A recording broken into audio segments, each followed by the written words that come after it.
매장 앞에 배달 오토바이 수백 대가 한꺼번에 몰려들어서 나는 그날 도로가 마비된 줄 알았다. 햄버거 세트를 시켰을 뿐인데 사람들은 포장지와 봉투까지 고이 접어서 집으로 가져갔다. 나는 그날 내가 좋아하는 그 그룹이 먹는 것과 똑같은 걸 먹어보려고 난생 처음 줄을 섰다. 2021년 5월 전 세계 수십 개 나라의 맥도날드 매장 앞에서 실제로 벌어진 풍경입니다. 미국을 상징하는 그 햄버거 가게가 어느 날 갑자기 보라색으로 물들었습니다. 매장에는 주문이 폭주했고 배달 기사들은 같은 봉투를 수십 개씩 안고 뛰어다녔습니다. 사람들이 그렇게까지 몰려든 이유는 새로 나온 특별한 햄버거 때문이 아니었습니다. 그 평범한 세트 메뉴에 한 이름이 붙어 있었기 때문입니다. 미국의 스타도 유럽의 배우도 아닌 한국에서 온 청년 7명, 방탄소년단이었습니다. 대체 무슨 일이 있었길래 미국을 대표하는 이 거대한 햄버거 기업이 한국 그룹의 이름을 걸고 세계 곳곳에 매장을 뒤덮은 걸까요? 그 이야기를 처음부터 하나씩 짚어보겠습니다. 이야기는 2021년 5월 26일로 거슬러 올라갑니다. 이날 맥도날드는 방탄소년단과 손잡고 만든 더 BTS 밀을 미국에서 처음 선보였습니다. 사실 메뉴 자체는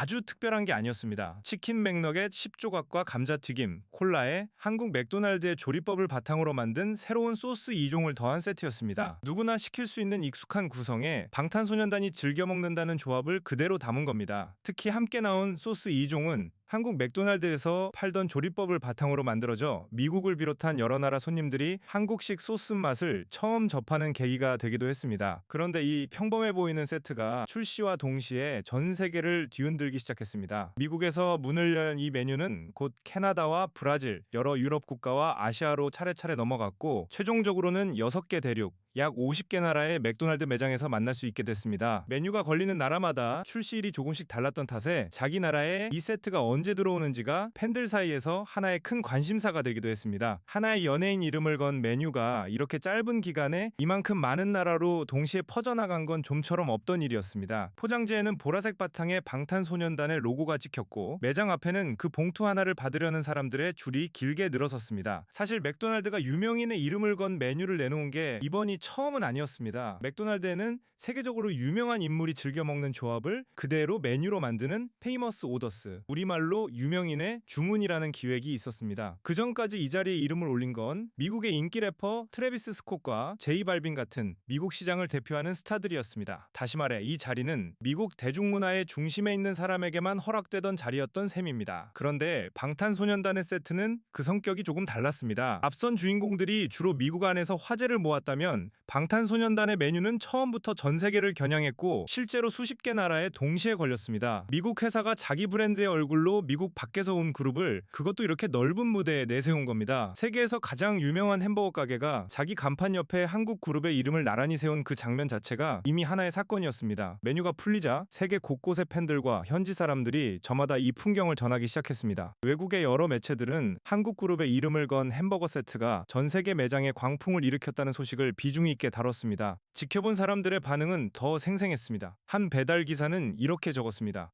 매장 앞에 오토바이가 끝도 없이 밀려들어서 나는 그날 하루 종일 같은 보라색 봉투만 나른 것 같다. 또 다른 팬은 이렇게 말했습니다. 햄버거 맛이야 늘 먹던 그대로였지만 그 봉투를 손에 쥔 순간의 기분은 결코 평범하지 않았다. 그 밖에도 이런 글들이 이어졌습니다. 포장지가 아까워서 도저히 버릴 수가 없어서 나는 그걸 조심스럽게 펴서 방에 붙여뒀다. 우리 동네 맥도날드는 점심도 되기 전에 너깃이 다 팔려버렸다. 나는 그 소스를 먹어보려고 태어나서 처음으로 맥도날드 앱을 깔았다. 빈 봉투와 컵을 온라인에 올렸더니 놀랍게도 사겠다는 사람이 줄을 섰다. 옆 나라에 사는 친구가 자기 나라에도 이 메뉴가 언제 오냐고 매일 물어봤다. 매장 직원마저 오늘 몇 개를 팔았는지 세다가 포기했다고 웃었다. 나는 그 그룹을 잘 몰랐는데 이 소동을 보고 대체 누구인지 찾아보기 시작했다. 세계 곳곳의 친구들이 같은 날 같은 봉투를 들고 찍은 사진을 올렸다. 우리 도시에서는 이 세트가 나오는 날 새벽부터 매장 앞에 사람들이 모여 있었다. 나는 그 소스 2종을 아까워서 끝까지 남겨뒀다가 마지막 한 방울까지 아껴 먹었다. 평소 햄버거를 잘 드시지 않던 우리 부모님도 그날만큼은 나를 위해 함께 줄을 서주셨다. 국적도 언어도 다른 우리가 같은 햄버거 세트 하나로 이어져 있었다. 그리고 누군가는 짧게 한 줄을 남겼습니다. 미국을 상징하는 그 가게가 오늘은 온통 한국 그룹의 이름이었다. 이 열기는 단순한 화재로만 그치지 않고 곳곳에서 눈에 보이는 소동으로 번졌습니다. 여러 나라의 매장에서는 주문이 몰리면서 너깃이 동나거나 재료가 일찍 소진됐고 배달 주문이 한꺼번에 밀려 앱이 버거워하는 일까지 벌어졌습니다. 일부 나라에서는 주문이 폭주해 배달 대행 앱이 한동안 제대로 돌아가지 않았고 배달 기사들 사이에서는 그날을 보라색 봉투의 날이라고 부르는 우스갯소리까지 돌았습니다. 인도네시아에서는 일부 매장 앞에 배달 기사와 손님이 지나치게 많이 몰리면서 안전을 이유로 문을 잠시 닫은 곳까지 생겼습니다. 방탄소년단의 로고가 찍힌 보라색 포장지와 종이봉투, 다 마신 음료컵은 그 자체로 하나의 수집품이 됐습니다. 다 쓰고 버려질 포장지가 온라인 중고장터에서 웃돈이부터 거래됐고 어떤 물건은 원래 세트값의 몇 배가 넘는 값에 팔리기도 했습니다. 함께 나온 관련 상품들도 잇따라 품절됐습니다. 그리고 이 모든 열기는 숫자로도 드러났습니다. 맥도날드는 그해 2분기 실적을 발표하면서 미국 내 매출이 크게 늘었다고 밝혔고 여러 매체는 그 배경 가운데 하나로 방탄소년단과 손잡은 이 메뉴를 꼽았습니다. 한 그룹의 이름을 건 햄버거 세트 하나가 세계적인 대기업의 실적에까지 흔적을 남긴 셈입니다. 그 한 달 남짓의 소동이 세계에 무엇을 남겼는지 한 해외 팬은 이렇게 글을 맺었습니다. 우리는 늘 세계에서 가장 유명한 브랜드의 얼굴은 미국이나 유럽의 스타들이라고 여겨왔다. 그런데 그 거대한 햄버거 가게가 전 세계 매장에 내건 이름은 지구 반대편 한국에서 온 청년들이었다. 또 다른 해외 팬은 이렇게 덧붙였습니다. 누군가의 인기를 재는 가장 솔직한 잣대는 사람들이 무엇을 위해 기꺼이 줄을 서느냐다. 그날 세계는 그 답이 무엇인지 매장 앞줄로 보여줬다. 국내 팬들은 이 광경을 이렇게 받았습니다.